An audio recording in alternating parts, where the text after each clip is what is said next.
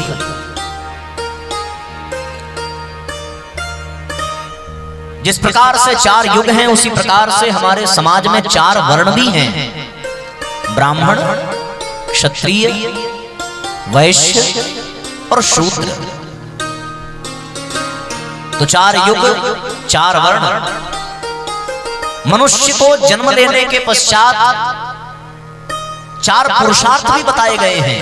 उसे पुरुषार्थ चतुष्टय कहते हैं, और वो है धर्म, अर्थ, काम और मोक्ष।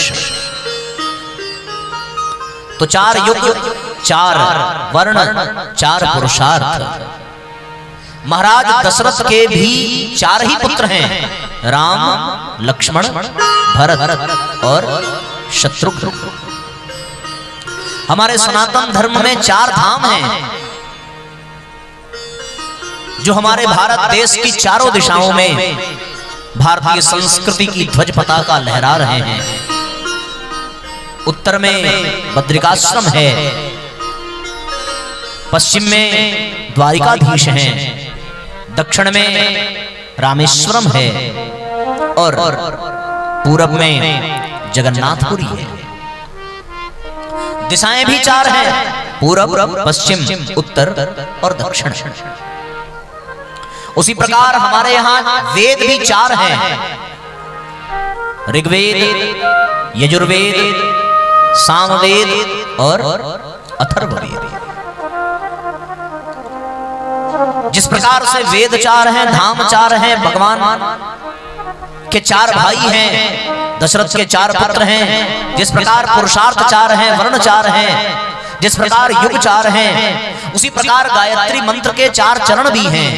पहला चरण है ओम भूर्भुवस्वः, दूसरा चरण है तत्सवितुर्वरेण्यम, तीसरा चरण है भर्गो देवस्य धीमहि और चौथा चरण है धियो यो नः प्रचोदयात्। वाणी भी 4 प्रकार की होती है। वैखरी वाणी जिसमें हम सभी बात कर रहे हैं, फिर मध्यमा वाणी, फिर पश्यंती वाणी और परावाणी। भगवान विष्णु की 4 भुजाएं हैं, शंख चक्र गदा पद्म से सुशोभित भगवान की 4 भुजाएं हैं। ब्रह्मा जी के 4 मुख हैं, चतुरानन हैं, चारों वेदों का सृजन करने वाले, चारों दिशाओं पर दृष्टि रखने वाले ब्रह्मा जी 4 मुख वाले हैं। एक बड़ी विशेष बात यह है कि हमारी भारतीय संस्कृति का आधार स्तंभ भी 4 है, गौ, गंगा, गीता और गायत्री। 4 भारतीय संस्कृति के आधार। ब्रह्मा जी के आदि पुत्र 4 सनत कुमार हैं, सनक, सनंदन, सनत कुमार, सनातन। ये 4 सनत कुमार हैं। तो साथियों कितना सुंदर संयोग है कि 4 वर्ण है, 4 युग है, 4 पुरुषार्थ हैं। महाराज दशरथ के 4 पुत्र हैं, चारों धाम हैं, 4 वेद हैं, 4 गायत्री मंत्र के चरण हैं, चारों दिशाएं हैं। वाणी भी 4 प्रकार की है। भगवान विष्णु चतुर्भुज हैं, ब्रह्मा जी चतुरानन हैं। भारतीय संस्कृति का आधार भी 4 है, 4 सनत कुमार हैं। हमारे यहाँ 4 आश्रमों की चर्चा है, ब्रह्मचर्य, गृहस्थ और वानप्रस्थ और संन्यास। 4 आश्रम भी हैं। तो अब विचार ये करना है कि इन चारों में श्रेष्ठ कौन है। यदि हम महाराज दशरथ के 4 पुत्रों की बात करें तो उन चारों में राम श्रेष्ठ है। यदि चारों वेदों की बात करें तो उन चारों वेदों में ऋग्वेद श्रेष्ठ है। यदि हम 4 वर्ण की बात करें तो उन 4 वर्णों में ब्राह्मण श्रेष्ठ है। यदि हम चारों युगों की बात करें तो उन चारों युगों में कलयुग श्रेष्ठ है। यदि हम भगवान के द्वारा बनाए गए 4 धाम की बात करें तो उसमें भी बद्रीनाथ सर्वश्रेष्ठ माना जाता है। इसी प्रकार से साथियों 4 वाणी में परावाणी सर्वश्रेष्ठ मानी जाती है। चारों दिशाओं में उत्तर दिशा सर्वश्रेष्ठ मानी जाती है। चारों आधार में गौ, गंगा, गीता, गायत्री में गायत्री श्रेष्ठ मानी जाती है। उसी प्रकार 4 आश्रम में ब्रह्मचर्य, गृहस्थ, वानप्रस्थ एवं संन्यास में सर्वश्रेष्ठ गृहस्थ आश्रम को माना जाता है। धौम्य ऋषि ने कहा है धन्यो गृहस्थ आश्रम, गृहस्थ आश्रम सर्वश्रेष्ठ है, क्योंकि इन समस्त आश्रमों का आधार गृहस्थ ही है। और बड़ी विशेष बात यह है कि आज हम लोग 7 दिवसीय श्रीमद् भागवत महापुराण के 4th दिवस में विराजमान हैं। 4था दिवस भी बड़ा श्रेष्ठ माना जाता है 7 दिन में, क्योंकि 4थे दिन ही हम सभी भगवान के प्राकट्य का, भगवान के जन्मोत्सव का आनंद ले पाते हैं। मजे की बात यह है कि मंच पे भी 4 ही लोग हैं, गिन के देखो।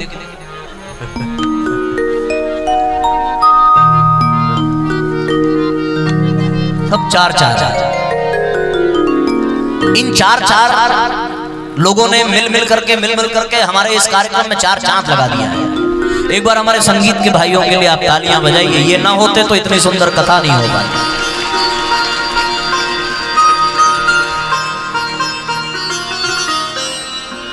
हाँ, तो इस तरीके से साथियों ये 4-4 का वर्णन करने का उद्देश्य इतना भर है कि जिस प्रकार से चारों में कोई न कोई श्रेष्ठ है, उसी प्रकार 4 आश्रम हैं और उन चारों में सर्वश्रेष्ठ कौन है? गृहस्थ आश्रम है।